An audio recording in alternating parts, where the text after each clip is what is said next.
So we got a massive article, I guess a twab from Destiny 2 Bungie regarding what's going to be coming in the future for Lightfall. There's going to be a lot of changes, obviously taking place, with loadouts coming and mod customization. They're going to be changing champions. There's going to be updates to a bunch of other stuff.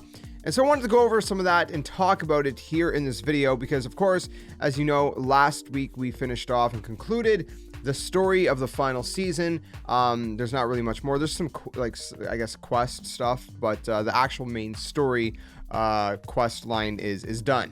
And so that's the end of the main, I guess, story stuff for Witch Queen until we jump into, of course, Lightfall, which is just around the corner. We're like, what, a month, less than a month away. Now I will say I'm a little bit late to some of this information. I've been a little bit delayed, hadn't been feeling the greatest the past week, so I just wasn't able to really get around to doing it, but I wanted to discuss it either way because there's some interesting stuff here. So let me know what you guys think about all this stuff, and then let me know what you hope to see in the future from Destiny. I love that they're really always trying to take fan feedback and better the game, and that's why I wanted to do this sort of discussion kind of type video going through this. So anyways, also worth noting, I apologize, the content's been a little bit slow.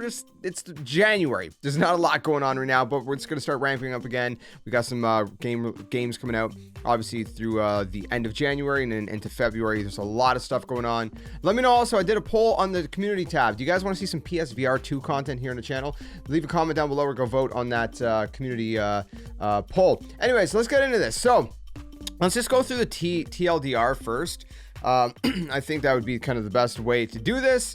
And then we can go more in depth if we want after. So basically the TLDR is that consolidation is a major theme in many of the changes you're going to be seeing today. So the current pre-Lightfall mod system has been built piecemeal over the years and contains a lot of redundancies, which is true. The loadout system empowers Guardians to suit up for whatever tasks on the fly. So what's going to be great is you're going to have up to 10 slots available to save multiple loadouts, but you're also going to have a single screen system, which is going to provide opportunities for players to create and share their loadouts with the community more easily. So you can actually easily share your own loadouts, which is going to be awesome as well. So if you got a really cool loadout, your buddy's like, hey, what loadout are you using? For this build, let's say for maybe a solar hunter or whatever it may be, right? It'd be like, oh hey, yeah, this is what I thought works well. This is my loadout, for this raid or for this strike or for this whatever event or whatever it may be, and that's cool because you can have a loadout for Crucible, then you can have a loadout for PvE stuff, maybe the smaller PvE stuff like strikes. Maybe you have a different one for the harder strikes like Nightfalls, and then you have one for maybe some of the more like raid stuff and dungeons, stuff like that, or maybe just even one for different kinds of raids, different kinds of dungeons, because obviously different raids, different dungeons require different kinds of strategies and different kinds of loadouts and setups. Excuse me. So it's going to be really nice that we're just going to be able to have that on the fly and just save our loadout. I mean, dude, a lot of us have been wanting that for a long time. The mod customization screen will also make managing your mods easier with all of them in one place. Just like the Guardian appearance screen, this screen creates an easy to reference space where you can see all of your armor pieces and mods at any given time, which, by the way, as we scroll through this, they also have some screenshots we can see as well, which is going to be cool. Champion counters are being spread between artifact perks, subclass abilities, and more, which is really good. So champion counters right now are just super annoying, super tedious. I've come to hate it. Honestly, I've come to hate it. And it's like they had so many champions in the oh gosh, the heist or whatever for this season. Every time you do a new one, and you'd have to do like almost one every single week for the story, it was getting harder and harder. There's more champions, and it was just stupidly annoying. So super welcomed change coming for that. Updated mods are going to streamline the process and bring new and exciting build potential to Destiny 2 as well, which I'm excited for. So they're taking the opportunity to touch and tune every single mod. Every single mod in Destiny 2 is going to be touched and tuned, which is crazy. They're also going to be removing, now this is great. Honestly, this is great. This was super annoying. They're removing energy types from mods and armor, which is going to give players more flexibility in crafting their builds. No more switching between energy types to find which mod you want. That was so stupidly annoying. I hated that. I hated having specific energy types for my mods where it was like, okay, you know, I need to have these ones. And then it's like, if I want to switch my subclass, then I got to switch out the mods to be a matching energy type. And it was like, dude, it was just so tedious and so annoying. So I'm glad they're getting rid of that. They're reducing the pressure on armor energy by retuning armor mods and mod cost, and changing artifact perks to no longer require mod slots. Again, a lot of great quality of life improvements coming, a ton of great stuff.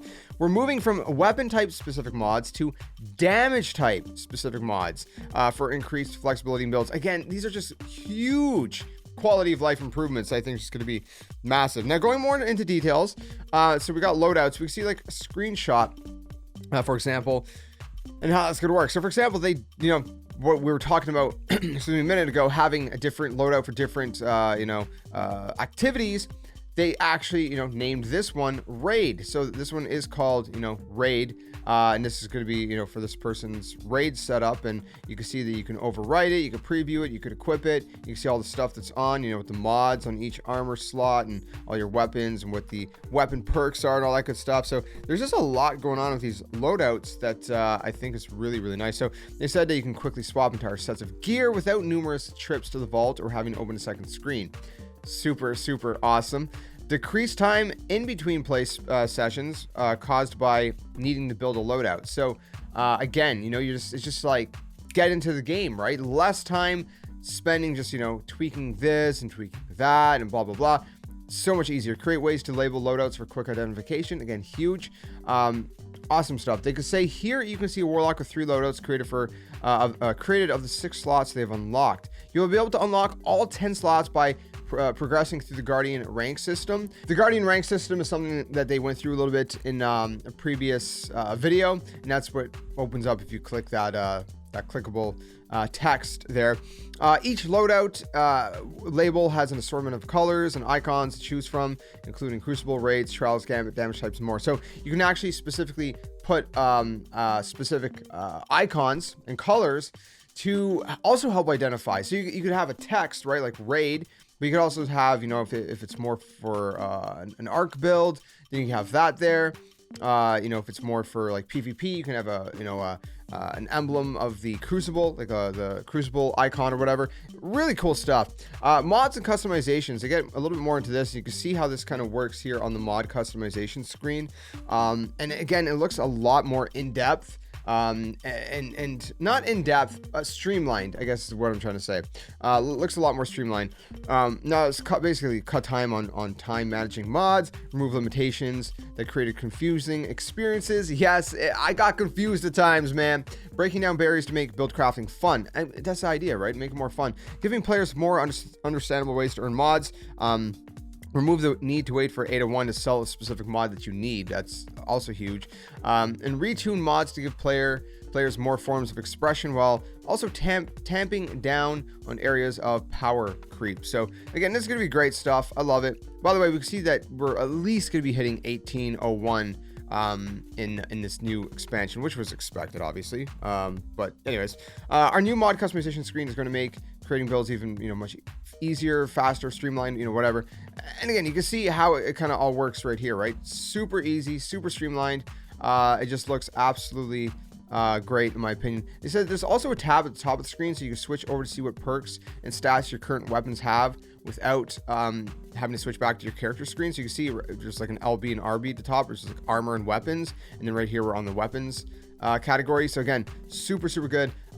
Again, they go a little bit more in depth with like some mod stuff. I'm not going to go too much into that because I don't want to make this like a 20-minute video. We're already getting kind of a little bit up there. But they said one of the things is how you set up your builds in match game. It's been pretty much a requirement that you diversify your damage types or end up facing shields that feel hopeless to break. They want to remove that restriction and allow more freedom with how you create your builds to take advantage of new element-specific mods. So to reach that goal, match game is being removed from high difficulty activities. So that's going to be awesome as well.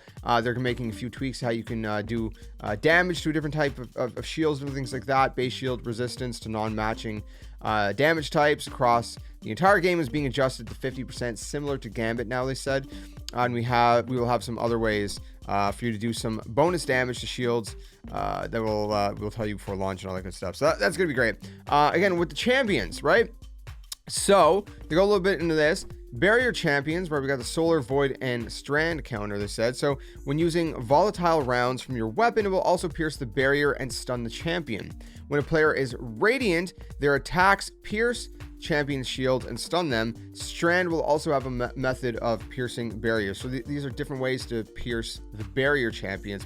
For overload champions, so arc, stasis, and void counter, damaging an overload champion by triggering the jolted condition stuns the champion. Likewise, suppressing the champion stuns them, as does slowing them with stasis. So again, this is going to be a lot better, a lot more ideal in my opinion. And then unstoppable, so arc, solar, stasis, and strand counters. Blinding an unstoppable champion instantly stuns them. Pretty cool. Encasing them in stasis and then shattering it or triggering a solar ignition on them likewise stuns them. Strand will also include an unstoppable champion counter. Great stuff. You'll love to hear it, man. These are huge changes. Armor change mods. Again, they got a bunch of stuff here. I'm not going to read all this out loud, but you can see they're going to be doing a bunch of different stuff, right here in this section. That's going to be, again, just beneficial to the whole thing, right? Which is going to be, it's just going to be nice changes here. Again, finishers will now consume armor charges and will not dip into your super energy. So that's also interesting. Again, a lot of great stuff coming. Elemental wells evolved, right? So we're getting stuff like they say, instead of creating elemental wells, each subclass will now create damage-specific type spawned objects. So ionic traces for arc, fire sprite for solar, and so on and so forth, right? So that's going to be pretty cool as well. And then they talk about, trying to balance everything out and looking ahead. They've covered a lot, but there's a lot more to come. They said we'll have more to talk about and other changes coming alongside Lightfall's release next month. So we're going to be getting more information next month. Right before Lightfall releases, and I guess as it releases, that it's going to be, things are going to be changed and different things like that, which is going to be really good stuff. They also said about, by the way, that the Guardian ranks or whatever, they said if you've been playing Destiny for, any amount of time, really, like any significant amount of time, you're going to be max Guardian rank right away, so you should probably already have all 10 loadouts unlocked. So yeah, let me know what you guys think of all that. Again, I kind of went more quickly, kind of try to skim through as best as I could, not take too much time, but let me know what you guys think. I know I'm a little bit late to this one. This one was posted about a week ago. Better late than never, though. And again, I wanted to talk about it because I think these are amazing changes. And ever since Bungie's went kind of, more on their own, I mean now, they've been bought by PlayStation, but still, they still have pretty much all their independence for the most part. And ever since that, they've just been doing a lot of great work and a lot of great stuff to better the game, right? Better the game and better the world and just the experience. So I love, how far we've already come, and I love to see how much further we're going with it and how much better it's going to get. Lightfall is the second to last expansion of this saga, but they've said it's not the end of Destiny. So we're gonna get the final shape next year, and then after that we have no idea what's coming, but apparently something is going to be coming. So I'm excited for the future of Destiny. Let me know what you think in the comments below. If you enjoyed this one, leave a like, subscribe for more, and I'll see you guys soon. Another one. I cannot wait for Lightfall. We're gonna be playing through it. We're gonna be playing through the story. I always do that here for Destiny, and then some odd kind of streams and other kind of content as well. And again, we're a variety channel, so I play other games as well if you guys are into that. So see you guys soon. Thanks for watching. Let me know your thoughts about this down in the comments below, and until the next one, game on. I'll see you guys later.